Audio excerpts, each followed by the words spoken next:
한 절씩 교독하시겠습니다. 산발락과 도비아와 아라비아 사람 게셈과 그 나머지 우리의 원수들이 내가 성벽을 건축하여 허물어진 틈을 남기지 아니하였다 함을 들었는데 그때는 내가 아직 성문에 문짝을 달지 못한 때였더라.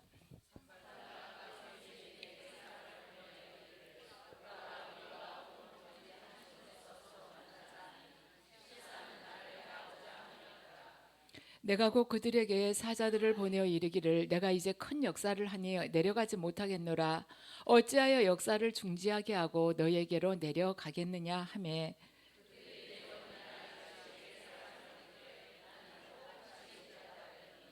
산발랏이 다섯 번째는 그 종자의 손에 봉하지 않은 편지를 들려 내게 보냈는데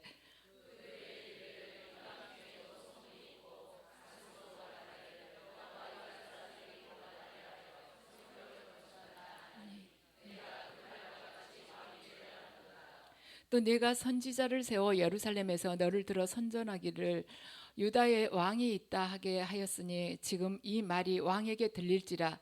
그런즉 너는 이제 오라 함께 의논하자 하였기로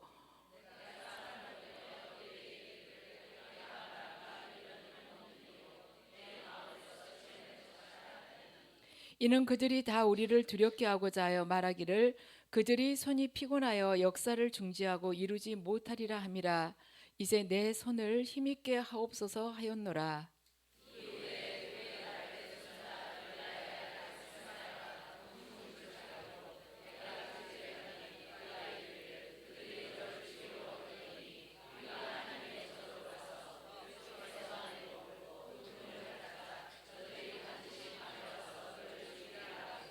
내가 이르기를 나 같은 자가 어찌 도망하며 나 같은 몸이면 누가 외소에 들어가서 생명을 보존하겠느냐.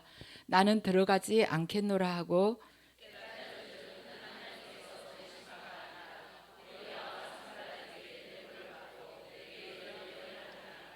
그들이 뇌물을 준 까닭은 나를 두렵게 하고 이렇게 함으로 범죄하게 하고 악한 말을 지어 나를 비방하려 함이었느니라.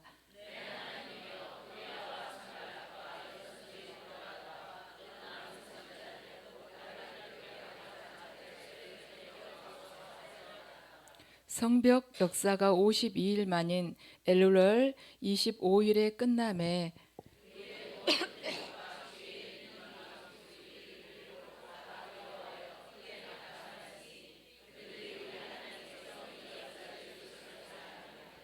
또한 그때 유다의 귀족들이 여러 번 도비아에게 편지하였고 도비아의 편지도 그들에게 이르렀으니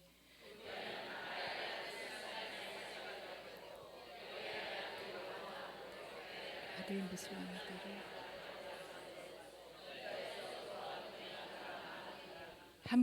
함께 읽으시겠습니다. 그들이 도비아의 선행을 내 앞에 말하고 또 내 말도 그들에게 전하매 도비아가 나를 두렵게 하고자 하였나니라. 아멘. 이 시간에는 느헤미야가 이렇게 단기간은 52일 만에 성벽을 재건하는 공사를 이제 마치게 되는데 그 마침에 있어서 순탄하지 않고 많은 대적들이 음모와 그런 방해를 받았습니다. 근데 우리가 하나님으로부터 어떤 사명을 받게 될 때 처음부터 끝까지 별 탈 없이 이렇게 계획대로 쭉 이렇게 이루어지면 좋지만 하다 보면은 생각지 않는 음의 공작도 들어오고 또한 유혹도 들어올 수가 있고 또 내가 믿었던 사람이 오히려 나에 대해서 나가서 해치려고 하는 사람도 있을 수 있습니다. 그런데 오늘 느헤미야가 그러한 경우들을 다 이렇게 걸어오면서 성벽 공사를 마쳤는데 느헤미야의 오늘 증언을 통해서 우리가 하나님께서 주신 사명을 마지막까지 감당하는 데 있어서 어떠한 마음으로 임할 때 온전하게 그걸 하나님께서 기뻐하시는 방향으로 감당할 수 있는지를 이 시간에 살펴보겠습니다. 오늘 이 성벽을 재건하는 공사는 그동안 140년 동안 방치되어 있었던 것이었습니다. 근데 140년 동안 방치된 예루살렘 성벽이 52일 만에 완전히 완공이 됐습니다.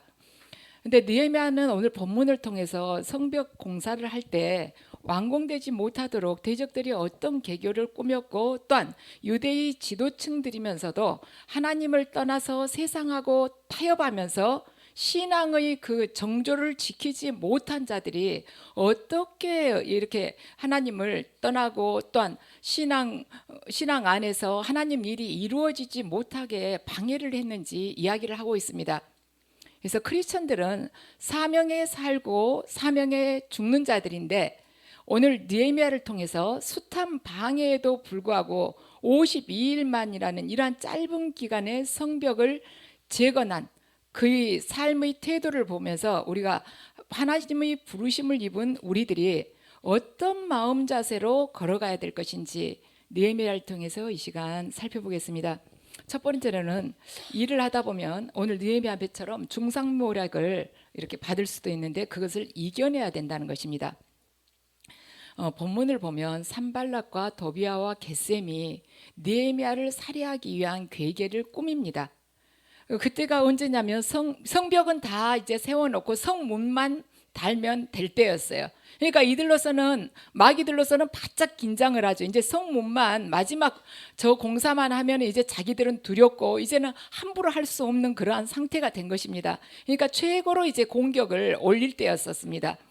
그래서 자신들이 그 소나기로부터 이 이스라엘이 떠나는 것을 막기 위해서 지금 여러 가지로 지금 공격을 하고 있습니다. 그런데 이들이 그걸 막는 데 있어서 가장 문제되는 사람이 느헤미야였습니다. 왜냐하면 느헤미야는 페르시아 왕의 친위대까지 이렇게 거동을 하고 이렇게 예루살렘으로 온 사람이에요. 그러니까 가까이에서는 죽인다는 걸 생각도 할 수가 없었습니다. 왜냐하면 친위대가 계속해서 그를 보호하고 있었기 때문입니다. 그래서 산발랏이 느헤미야를 밖으로 유인을 해서 죽이려고 그러죠. 3절을 보면은 산발랏과 게셈이 느헤미야에게 사람을 보내면서 오노평지로 나오라고 그래요. 그러면서 거기서 만나자. 근데 이 오노평지라는 데가 어디냐면 산발랏이 사는 데하고 아주 가까운 데였습니다. 예루살렘에서는 20km나 떨어진 데예요. 느헤미야는 이제 그들이 부르는 이유를 지금 아는 것이죠. 왜 자기를 그 20km나 떨어진 데로 불러내는지. 그리고는 안 된다고 그랬어요. 나는 지금 성벽을 재건해야 되기 때문에 못 간다. 근데 이들이 똑같은 그러한 전달을 4번이나 한 것입니다. 4번 다 똑같이 느헤미야가 딱 잘랐습니다. 그런데 5번째는 편지를 종자를 통해서 보내오는데 편지 입구를 막지를 않았어요. 봉하지 않고 이 종자의 손에 들려 보낸 것입니다. 그때 어떠한 지도자들이나 중요한 문서를 누군가에게 전하고자 할 때는 항상 공식 문서는 종이에다 쓴 후에 이렇게 누구도 볼 수 없도록 끈으로 묶고 속에 집어넣어 가지고 이렇게 봉하고는 인봉을 이렇게 날인하는 것이 관례였습니다.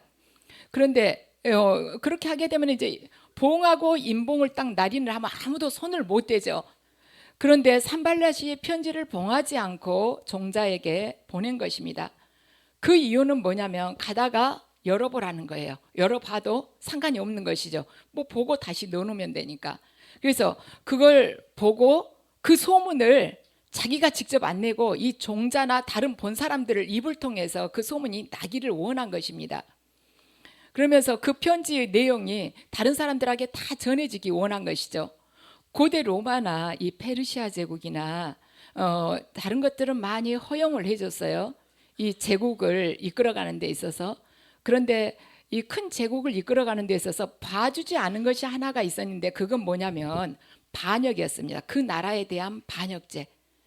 페르시아는 지금 바벨론으로부터 나라를 빼앗은 지 얼마 되지 않았어요. 그런데 얼마 되지 않아서 지금 계속 이제 성장해가는 그러한 과정 안에 있는데 그 나라 페르시아를 반역해가지고 왕이 되려고 하면 어떻게 되겠습니까? 그런데 그 내용을 지금 편지 안에다 써놓은 것입니다. 그러면서 느헤미야가 지금 왕이 되려고 도모하고 있다고 편지에다 적어놔요. 그러면서 산발랏은 뭐라 하냐면 그 생각이 왕이 되려고 도모하고 있다는 것이 자기 생각이 아니라 다른 이방 사람들이 그렇게들 말을 하고 있다는 것입니다. 그리고 겟셈도 그렇게 말했다고 거기다가 기록을 해놔요. 우리는 그걸 봤을 때 남을 음해하는 사람들이 어떤 식으로 말을 하는지를 알게 됩니다. 남을 음해하는 사람들이 공통점은 뭐냐면 자기가 했다고 하지 않아요. 자기는 절대 직접 나서지 않습니다. 그리고 제3자를 삥 둘러가지고 자기는 뒤로 싹 빠지면서 여러 사람들이 어디 가니까 이야기를 하는데 이러이러하더라. 그러면서 그 사람들하고 이 자기가 말하자면 목표로 두고 있는 이 사람하고 이렇게 적대감이 생기게끔 하는 거예요. 그래갖고 서로 싸우게끔 하는 것입니다. 자기는 뒤로 빠지면서 자기 목적만을 달성하기를 원해요. 근데 사람들은 또 아니 땡굴 쪽에 연기 나겠나, 이러한 생각으로 뭔가 이유가 있으니까 그런 말이 돌겠지 하면서 오히려 그런 말을 믿는 경향이 있습니다.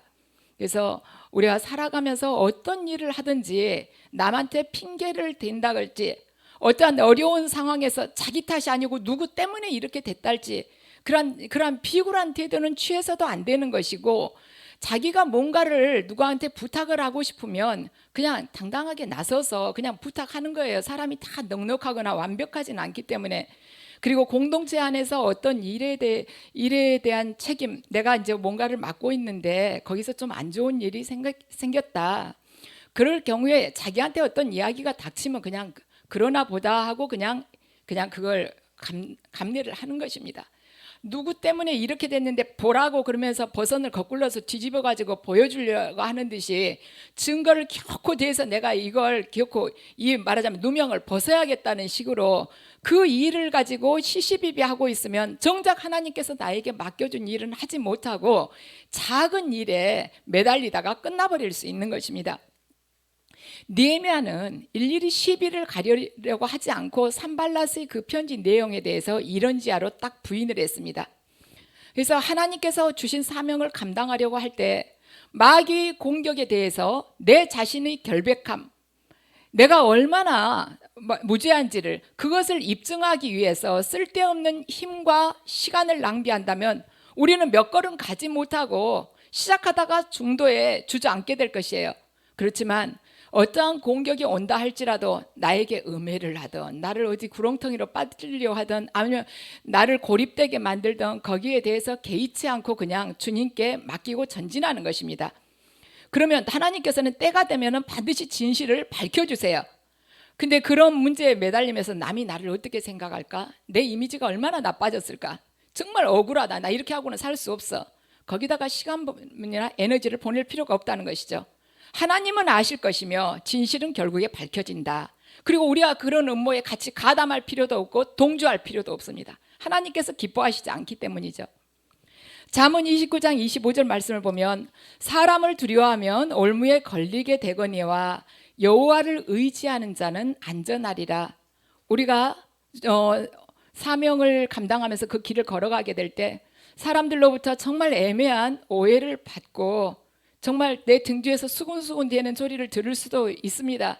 그렇지만 내가 사람들한테 어떤 평가를 받느냐는 중요한 거 아니에요. 사람 두려워할 필요가 없다는 것이죠. 사람을 두려워하게 되면 마귀가 쳐놓은 올무에 걸리게 되지만 여호와를 의지하는 자는 안전하다는 것입니다. 그 시편 1편 1절에서 2절 말씀을 보면 복 있는 사람은 악인들이 꾀를 따르지 아니하며 죄인들이 길에 서지 아니하며 오만한 자들이 자리에 앉지 아니하고 오직 여호와의 율법을 즐거워하며 그의 율법을 주야로 묵상하는도다. 악인들이 꾀를 따르지 아니하며 꼭 불신자들의 어떠한 계책을 말하는 것이 아닙니다. 하나님의 법을 벗어난 자들, 그러한 자들이 생각이나 그러한 방법, 삶의 길을 따르지 아니한다는 것입니다. 그래서 악인들에게는 선한 것이 나올 수가 없어요. 그러므로 어떤 상황 속에서도 악인들과 의논한다거나 그들의 조언에 귀를 기울일 필요가 없습니다. 10절을 보면 스마야가 집에서 두무물 주라니까 느헤미야가 그 집을 찾아갑니다. 그러니까 스마야가 자기를 찾아온 느헤미야에게 뭐라고 말하냐면 그들이 너를 죽이러 올 터이니 우리가 하나님의 전으로 가서 외소 안에 머물고 그 문을 닫자, 이렇게 이야기를 해요. 그러니까 느헤미야가 그 말을 듣고 11절에서 나 같은 자가 어찌 도망하며 나 같은 몸이면 누가 외소에 들어가서 생명을 보존하겠느냐, 나는 들어가지 않겠노라 하고 말을 합니다. 스마야가 집에서 나오질 않았어요. 그러니까 느헤미야하고 스마야하고는 서로 어느 정도 가까이 친분이 있는 사이였다는 걸 알 수가 있습니다. 느헤미야가 찾아가요. 근데 스마야는 느헤미야가 찾아온다는 이야기를 듣고 이미 대적들에게 말을 한 것이죠. 그러면서 이 느헤미야를 대적들이 공경에 빠뜨릴 그 방법을 느헤미야에게 딱 넌지시 알려줍니다. 그들이 너를 죽일 수 있으니까 하나님 의전 외소에 들어가자. 그리고 그 안에서 문 닫고 있자. 그때 죽이려고 그러는 것이죠. 그러니까 느헤미야가 그 율법을 잊지 않고 딱 말을 해요. 나 같은 자가 어떻게 외소에 들어가느냐. 외소에 들어갈 수 있는 자는 제사장만 들어갈 수 있지 않느냐. 일단 그것은 율법에서 벗어난다는 것입니다. 그리고 지금 성벽 재건 공사를 하고 있는 내가 도망을 가면 되겠느냐? 안 된다. 나는 하나님과 하나님 백성을 위해서 죽는다 할지라도 이 자리를 지켜야 된다 하고 이야기를 합니다. 지금 우리는 이 본문을 통해서 스마야가 제사장이면서도 선지자인가 보구나. 왜냐하면 같이 외소에 들어가자고 했는데 제사장이 아니면 자기가 그걸 권유를 하겠습니까?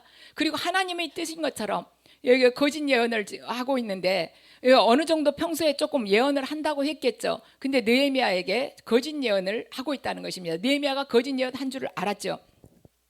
느헤미야가 스마야의 예언을 즉시 거절을 해버립니다. 왜냐하면 하나님께서 우리가 그러니까 말씀을 잘 알아야 되는 거 그거예요. 하나님께서 느헤미야로 하여금 율법을 어기게는 하지 않으실 것이다. 그러니까 우리가 개인적으로 레마를 받아도 이 로고스인 이 말씀을 거의 벗어나지 않는다는 것입니다.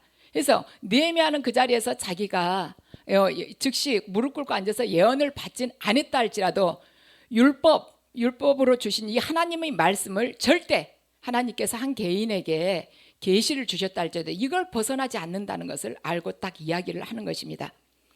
그리고는 자기는 백성들에게 있어서 모범이 되어야 되는데 내가 비겁하게 도망가지는 않겠다고 이야기를 해요.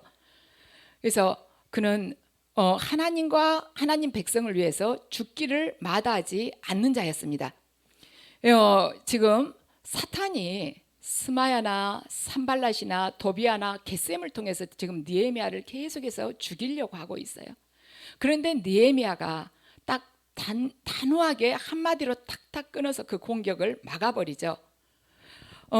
마귀가 유혹을 해가지고 넘어뜨리는 사람은 어떤 사람이냐면 뚜렷한 목적의식이 없는 사람을 넘어뜨립니다. 왜냐하면 그 사람에게는 하나님을 향한 그 뜻 외에 다른 남은 시간이나 돈들이 있기 때문에 이걸 가지고 무너뜨릴 수 있어요. 근데 오직 하나님의 부르심에만 충실한 자는 하나님 외에는 그 무엇에도 마음이나 그 영혼이나 아니면 시간 그 외에 다른 달란트들을 내어줄 그러한 여유가 없는 것입니다. 그러니까 그걸 가지고 마귀가 넘어뜨릴 수가 없는 것이죠. 그래서 하나님의 사람이라면 목적의식이 분명하기 때문에 마귀가 어떤 유혹을 한다 할지라도 오직 하나님만 보는 것입니다. 이 사람의 최우선순위는 하나님이에요. 지금 느헤미야의 최우선순위가 하나님입니다. 나는 하나님의 계명을 어기지 않겠다. 그리고 내가 지금 하나님께서 원하시는 성벽 재건 공사를 하는데 내가 이걸 두고 어디를 간다는 말이냐. 이렇게 해가지고 이런 지하에 딱 잘라버리는 것이죠. 그래서 느헤미야는 삶 속에서 믿음 안에서 최우선순위가 무엇인지 아는 자였습니다. 그리고 확고한 명분을 내밀면서 거절을 했습니다. 그래서 우리가 사명자로서 걸어가는 데 있어서 확고한 사명감을 가지고 걸어가게 될 때 마귀의 유혹을 물리칠 수 있는 것입니다. 그래서 여러분과 저가 모두가 오직 그리스도만을 표대로 살아가십시다. 두 번째는 느헤미야가 지금 이 성벽 재건 공사에서 가졌던 태도 중에 하나는 물질에 대한 유혹을 이겼다는 것입니다. 자, 스마야가 느헤미야를 공경에 처하게 한 이유는 산발랏과 도비아로부터 뇌물을 받았다는 거예요. 반면 느헤미야는 12년 동안 예루살렘 총독으로 있으면서 녹을 전혀 받지 않았습니다. 이 스마야는 이중첩자였어요. 느헤미야하고도 가까운 척하면서 산발랏과 도비아하고도 또 가까운 척한 것입니다. 우리는 여기서 뇌물이 인간의 눈을 얼마나 어둡게 하는지를 알 수가 있습니다. 성경은 뇌물이 사람의 눈을 흐리게 하고 또한 뇌물을 받게 된다면 반드시 판결을 굽게 한다고 말씀을 합니다. 출애굽기 23장 8절 말씀을 보면 너는 뇌물을 받지 말라. 뇌물은 밝은 자의 눈을 어둡게 하고 의로운 자의 말을 굽게 하느니라 하고 말씀하고요. 신명기 27장 25절 말씀을 보면 무죄한 자를 죽이려고 뇌물을 받는 자는 저주를 받을 것이라 할 것이요 모든 백성은 아멘 할지어다. 지금 스마야가 그런 케이스죠. 무죄한 자를 죽이려고 지금 뇌물을 받은 거예요. 그 자는 저주를 받는다고 하나님은 말씀을 하십니다. 이때가 언제냐면 포로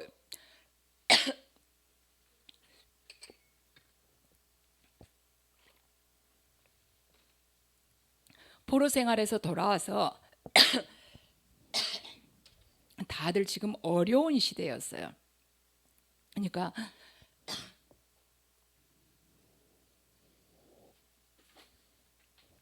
스마야가 제사장이었지만 스마야도 힘들었을 것입니다. 그런데 그가 뇌물에 무너진 것이죠. 13절 말씀을 보면 그들이 스마야에게 뇌물을 준 까닭은 나를 두렵게 하고, 그러니까 느헤미야를 두렵게 하고 이렇게 함으로써 나를 범죄하게 하고 악한 말을 지어 나를 비방하려 함이니라 합니다. 이 시대의 많은 영적 지도자들이 돈에 매수되어서 타락해 있는 상태였어요. 17절부터 쭉 보면은 선지자들이 돈에 매수되어서 타락해 있었다고 느헤미야가 말하고 있습니다. 그래서 돈이나 권력이나 성공에 현혹이 되게 한다면 아무리 그 전에 예언을 잘했다 할지라도 거짓 예언을 할 수가 있는 것입니다. 그래서 돈의 그 유혹에 휘말리게 되면 영적으로 반드시 분별력이 떨어지게 돼요. 뭔가 세상적인 것에 현혹되게 된다면 하나님이 이렇게 차지하는 그 자리가 점점 줄어들게 됩니다. 그래서 악한 영이 점유를 하기 때문에 이 안에서 하나님의 뜻이 제대로 깨끗하게 나올 수가 없는 것이죠. 그래서 계시가 잘못되게 됩니다. 디모데전서 6장 10절 말씀을 보면 돈을 사랑함이 일만 악의 뿌리가 되느니 이것을 탐내는 자들은 미혹을 받아서 믿음에서 떠나 많은 근심으로써 자기를 찔렀도다. 우리가 돈 없이는 하루도 살 수가 없죠. 우리가 믿음을 가지고는 생활을 하지만 그 하루도 물질이 없이는 살아갈 수가 없는 게 사실은 현실입니다. 그래서 어쩔 때는 이렇게 물질적으로 너무 공고할 때는 하나님께서 이거 많은 욕심도 부리지 않고 내가 기본 생활만 할 수 있도록 해주시면 좋을 텐데 이걸 좀 하나님께서 풀어주시면 이런 마음이 들고 갈급할 때가 있죠. 그렇지만 하나님께서 물질은 정하신 그 때가 되어야지 풀어주시는 것 같아요. 물질로 인해서 훈련을 받지 않는 사람은 아마 거의 없을 것 같습니다. 하나님이 훈련시키시기 전에 물질에 대해서 말하자면 자유롭고 초연하고 내가 청직이다 하는 그 마음으로 그가 산다면 하나님께서 그 훈련을 시키시지 않을 거예요. 그런데 우리가 조금이라도 거기에 집착하는 것이 있다면 하나님께서는 더 큰 보화를 우리의 질그릇에 담아주시기 위해서 그리고 우리가 온전히 진리 안에서 자유케 살아가기 위해서 그리고 우리가 악한 영의 도구가 되지 않도록 하기 위해서 물질의 훈련을 시키십니다. 그리고 그 훈련이 하나님께서 보시기에 다 됐다 싶으시면 그때 우리가 생각지 못한 방법으로 넉넉하게 또 부어주시는 것이죠. 그렇지만 이제 우리가 이 훈련 받고 주님 앞에서 이렇게 걸어가는 그 시간 동안은 물질로 인해서 연단을 받을 때 그냥 내 맡기는 거예요. 그냥 가장 기본적으로 그냥 입에 풀칠하고 오직 그날 그냥 하루하루 겨우 연명한다는 그 마음으로 이렇게 견디고 있을 때 내 자아는 점점 작아지게 될 것이며 결국 하나님께서 나를 이렇게 가두어 놨던 그 그물로 우리가 그때는 그 정말 거의 자아가 거의 소멸되다시피 했기 때문에 그 그물을 통해서 빠져나올 수가 있게 되는 것입니다. 크리스천이 됐다는 것은 돈이나 권력이나 명예로는 되지 않는 것, 그것이 있다는 것을 우리가 증거하기 위함입니다. 돈 가지고도 할 수 없는 것, 명예 가지고도 할 수 없지만 크리스천은 하나님의 영광과 하나님의 지혜로 할 수 있다는 것, 하나님께서 나를 통해서 그 보이지 않는 손으로 이 땅에 천국을 건설한다는 것을 보여준다는 거예요. 크리스천이 살아가는 그 정체성은. 그래서 우리 크리스천들은 내가 돈을 다른 사람보다 적게 가졌다 할지라도, 내가 명예가 없다 할지라도, 세상을 다스리는 그런 권력이 없다 할지라도 내가 이 세상을 넉넉하게 승리할 수 있다는 것을 세상 사람들에게 보여주는 자, 그 자가 바로 크리스천인 것입니다. 내가 아무것도 가진 것이 없지만 내 질그릇 안에 계신 그분으로 인해서 내가 이 세상 속에서 승리할 수 있는 것을 보여주는 자라는 것입니다. 세 번째는 믿음의 선도를 지켜야 되죠. 우리가 사명을 감당하는 데 있어서 마지막까지 승리하기 위해서는 첫 번째로는 어떤 중상모략도 이겨내야 되고, 두 번째로는 우리들이 살아가면서 돈으로부터, 물질로부터 자유로워야 되고, 세 번째로는 믿음의 선도를 지켜야 됩니다. 그러니까 끝까지 영적으로 봤을 때 신선해야 된다는 것이죠. 18절 말씀을 보면 도비아는 아라의 아들 스가나의 사위가 되고, 도비아의 아들 여호하냔 도베레가 무슬람의 딸을 아내로 맞이했다는 거예요. 유다에서 그와 동맹한 자가 많았노라. 무슬람이 누구냐면 제사장을 했습니다. 그러니까 도비아가 제사장의 딸을 아내로 맞이했다는 거예요. 도비아는 이방 사람이었어요. 암몬 사람이었습니다.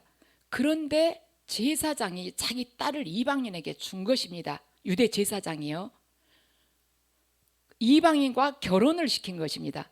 이 도비아가 그러니까 제사장의 딸하고 같이, 그러니까 자기 장인이 제사장인 것이죠. 그러니 얼마나 그가 이 인맥의 그 폭이 넓었겠습니까? 근데 그가 첩자라는 거예요. 그런 사람이 지금 성벽을 짓는데 같이 기여를 하고 있는 것입니다. 도비아가 이 성벽 짓는데 두 가지 일이나 했어요. 느헤미야 옆에서. 그러니 이 첩자가 느헤미야 옆에서 돕는다고 하면서 느헤미야가 하는 말을 저 상대방한테, 대적들에게 다 알려주고, 또한 대적들이 했던 말을 싹 꼬아가지고 느헤미야한테 할 때 느헤미야가 이 일을 하면서 얼마나 공경에 빠졌겠습니까? 얼마나 이스라엘 사람들이 어려움을 겪었겠습니까? 이 대적과 이렇게 서로 대치하고 있는 상황에 이 내부에 배신자가 있는 것입니다. 그래서 이쪽 정보를 전부 다 제공을 해주는 거예요. 얼마나 위기 속에서 그 일들을 했겠습니까? 그래서 지금 도비아는 도비아지만 제사장 무슬람 같은 경우는 믿음의 선도를 잃었다는 것입니다.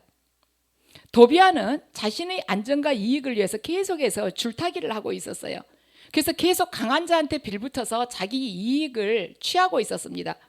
이런 사람은 힘 있는 자한테는 굉장히 굽실거리고 비굴할 정도로 절절매면서 그 사람한테는 아첨하고, 온갖 그 사람한테는 그 사람이 원하는 그러한 모든 것들을 호의를 베풀지만, 약한 자에게는, 힘없는 자에게는 아주 인정사정 없이 군림하는 자이죠. 이런 자들이 바로 그런 자예요.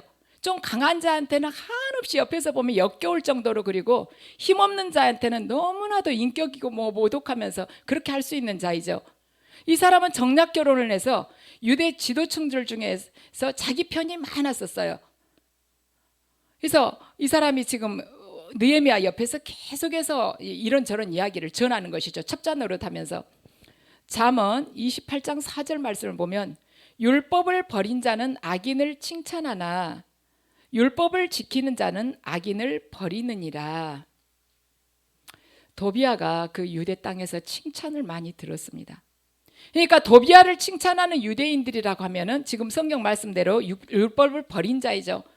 하나님을 등진 자라는 것입니다. 그렇지만 진짜 율법을 지키는 자는 악인이 아무리 큰 권세를 가졌다 할지라도 그와 상대하지 않는다는 것입니다. 그를 통해서 어떠한 이권을 얻을다 할지라도 하나님의 법을 지키는 자는 그에게 그렇게 비굴하게 아첨하면서 살지 않는다는 거예요. 이중 첩자 노릇 하지 않는다는 것입니다.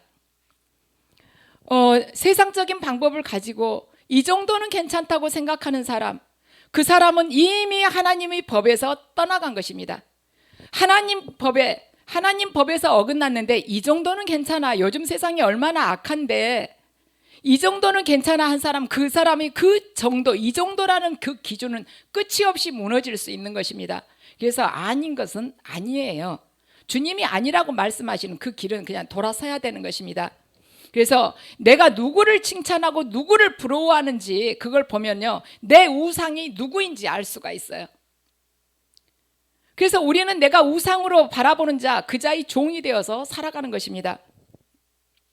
출애굽기 23장 1절에서 2절 말씀을 보면 너는 거짓된 풍설을 퍼뜨리지 말며 악인과 연합하여 위증하는 증인이 되지 말며 다수를 따라 악을 행하지 말며 송사의 다수를 따라 부당한 증언을 하지 말라고 그랬어요.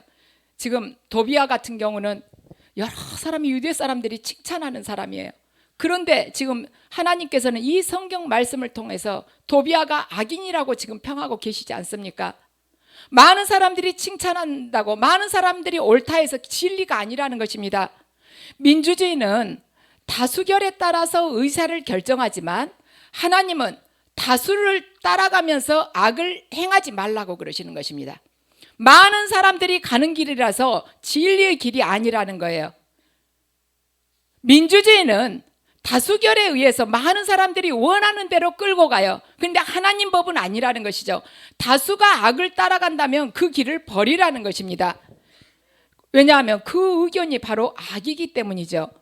그래서 하나님의 사람은 군중의 의견에, 대중의 그 의견들에 휩쓸려서는 안 된다는 것입니다. 그래서 마귀는 지금도 하나님의 사람들을 끊임없이 방해하면서 영적 지도자들을 집요하게 공격을 합니다. 왜냐하면 지도자 한 사람 쓰러뜨리면 나머지 양들을 끌고 가는 것은 전혀 어렵지 않기 때문입니다. 그래서 우리가 살아가는 동안에 이 땅에서는 계속해서 영적 전쟁을 치열하게 치러야 될 거예요. 그렇지만 우리가 그분으로부터 부르심 받은 그 사명을 우리가 감당하기 위해서 사명을 감당하는 도중에 나에게 쏟아지는 그런 중상모략을 부안해동하면서 부안해동하지 않고 물질로부터 자유롭고 또 항상 참 생명을 전하는 신앙의 선도를 내가 지키면서 살아가게 된다면 아무리 어지러운 세상 속에서도 그분은 나를 반드시 지켜주게 될 것이며 내가 간 그 길은 그 시대에는 정말 비좁고 아주 볼품없는 길 같지만 하나님의 역사 안에서는 영원히 빛나는 그 길이 될 것입니다. 그래서 우리들 개개인은 세상 속에서는 어쩌면 작게 보일 수 있지만 우리의 삶이 영원히 그리고 한없이 커질 수 있는 것은 영적으로 오직 주님과 연합돼서 이 세상과 야합하지 않고 오직 영적인 선도를 우리가 지켜가면서 생명의 길만 가는 것입니다. 그래서 여러분들 모두의 이름들이 하늘나라에 아름답게 기록되기를 주님의 이름으로 축복합니다.